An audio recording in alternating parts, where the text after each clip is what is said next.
Have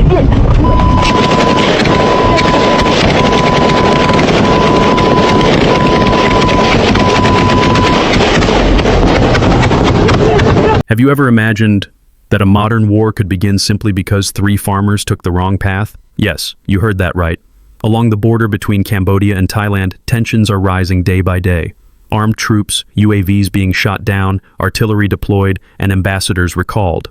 The question is this just a minor incident, or is it the beginning of a new war in Southeast Asia? And more importantly, will China and the United States really stay out of it? March 2025. On the international map, Cambodia and Thailand appear calm. No signs of war, no severed diplomatic ties, no military campaigns. But along the border in Preah Vihear province, long a hotspot of disputes, another story is unfolding. A group of Cambodian farmers entered the border zone to harvest cassava, a routine activity repeated every season.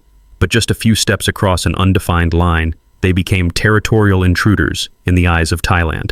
This time, Thailand didn't simply issue a warning. They detained 3 individuals, including a 68-year-old man. The news quickly leaked onto Cambodian social media and exploded into a media firestorm.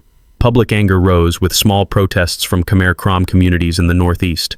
Initially, the Cambodian government remained silent, but mounting political pressure forced Prime Minister Hun Manet to act. Within just 48 hours, Cambodian troops were deployed to the border. Images circulating on Telegram showed armored vehicles, rocket launchers, and UAVs on the move. Thailand responded just as swiftly, mobilizing its border defense forces. And so, in less than a week, both sides had troops facing each other, separated by less than 200 meters. International observers quickly asked, how could the arrest of a few civilians escalate into a full-blown military standoff? The answer lies deep in history and in political ambition. The Cambodia-Thailand relationship has long been fractured. The territorial dispute over Preah Vihear Temple remains an open wound that never healed. The Hun Manet administration, which came to power after his father Hun Sen handed over leadership in 2023, now faces intense pressure. Critics say he's a younger version of an old authoritarian regime. Both internal and external opposition claim he lacks strength and identity, just a shadow of his father. And when the arrests happened, silence would have been seen as weakness. A hardline response toward Thailand wasn't only about sovereignty. It was an opportunity for Hun Manet to gain favor with the military, appeal to domestic voters, and especially to earn points with China. Meanwhile, Thailand is facing its own political calculations. Prime Minister Srettha Thavisin, leader of the Pheu Thai Party, is under scrutiny from royalist factions and the military. Any sign of weakness toward a historic rival like Cambodia could be politically fatal. Moreover, the Thai military has long considered its eastern border a red line. They do not tolerate any foreign presence, not even from farmers, without responding. It's an unwritten rule everyone understands. So even though it began with 3 farmers, both governments saw opportunity.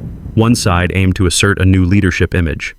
The other sought to preserve internal power balance and national pride, and thus began a geopolitical chess game, where 3 poor farmers were merely pawns. But with that first move, the entire board began to shift. Silence is sometimes more terrifying than a threat. After the confrontation in Preah Vihear, neither side announced any withdrawal plans. Mainstream media remained quiet.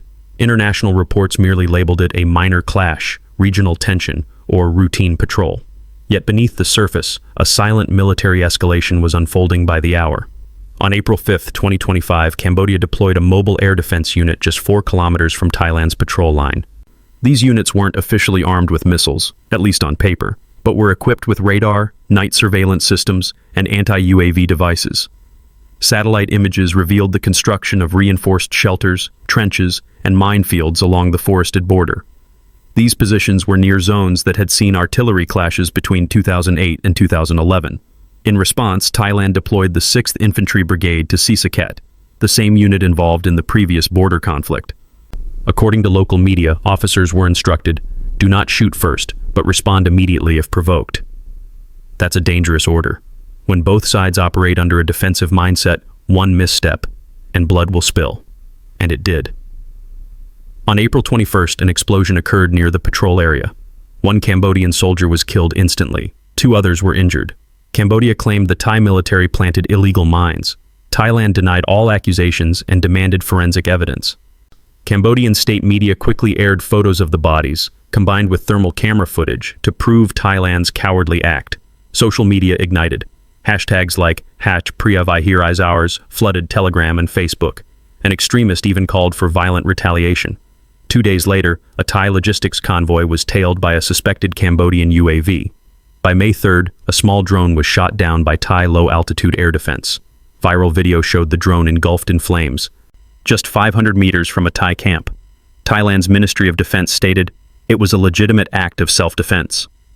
Cambodia countered, "It was a civilian UAV used for monitoring dry season crops. We will not stay silent." That night, artillery fire rang out. Local outlets reported armed clashes at 3 hotspots along the border, including near An Long Veng. Mobile networks in the surrounding districts were disrupted. Civilian videos showed plumes of black smoke and over 20 minutes of gunfire.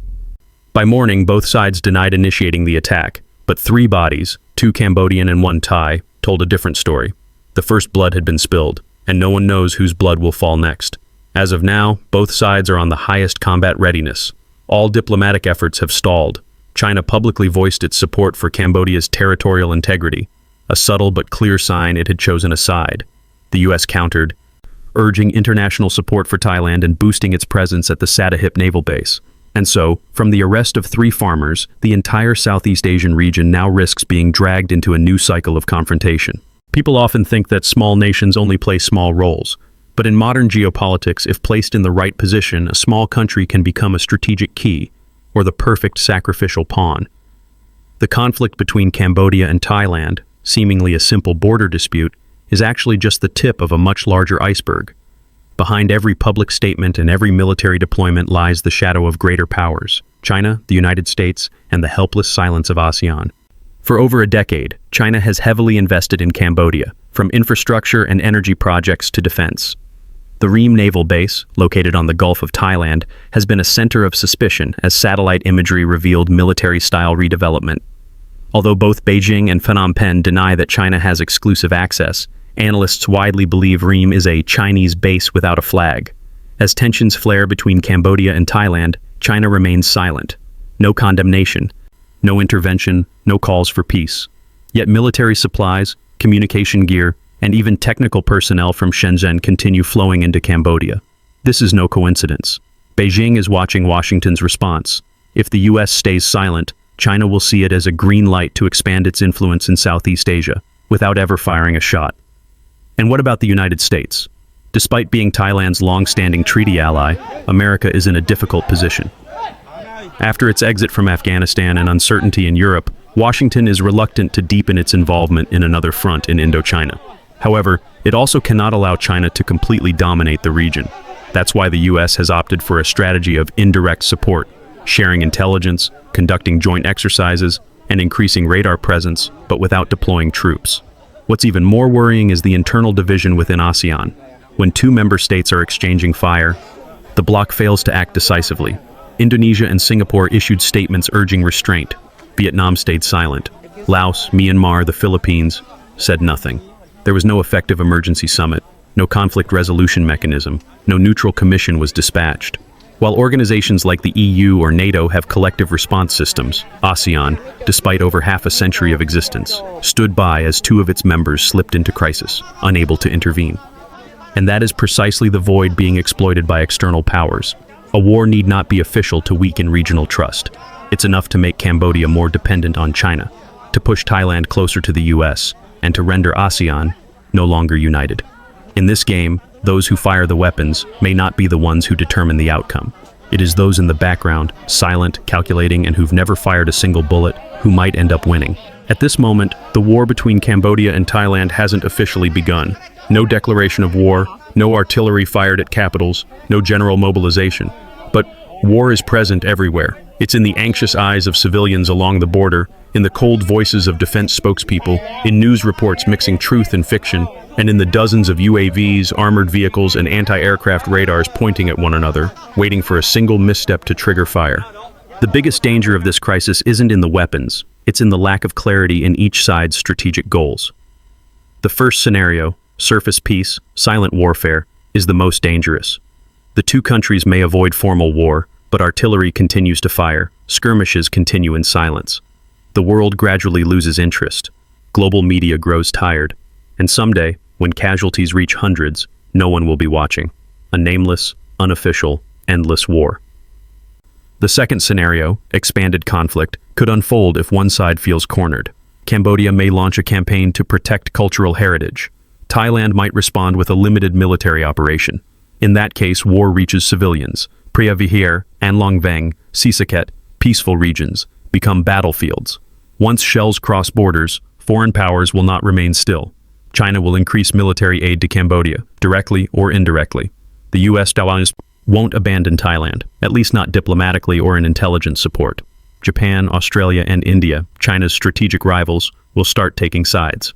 And from a local skirmish, Southeast Asia becomes another node in the global confrontation chain. The third scenario, political peace, could happen if both sides take a step back. A temporary ceasefire might be signed. A demilitarized zone might be established. ASEAN, though belated, might succeed in deploying mediators. But trust has already been broken, and history shows peace on paper is never enough to prevent a war reignited in a few years or a few months. The greatest consequence of this crisis is not just on the Cambodia-Thailand border, it's in the region's entire security structure. ASEAN, a bloc once praised for its unity, has revealed a fatal flaw. It lacks a mechanism to prevent intra-member conflict. When two member nations point guns at each other, and the bloc can't take decisive action, regional trust suffers a mortal wound. The final question isn't who's right or wrong, who fired first, who claimed how many meters of land. The more important question is Southeast Asia drifting backward into a past where a single stray bullet could trigger regional war? Will future generations enjoy lasting peace? Or will we keep living through short-lived truces, interrupted by meaningless wars driven by pride and politics? A war may begin with 3 farmers, but it could end with thousands dead, economies shattered, and a permanently divided region. History is waiting for us to write the next line, but perhaps we should be the ones who draw the final period.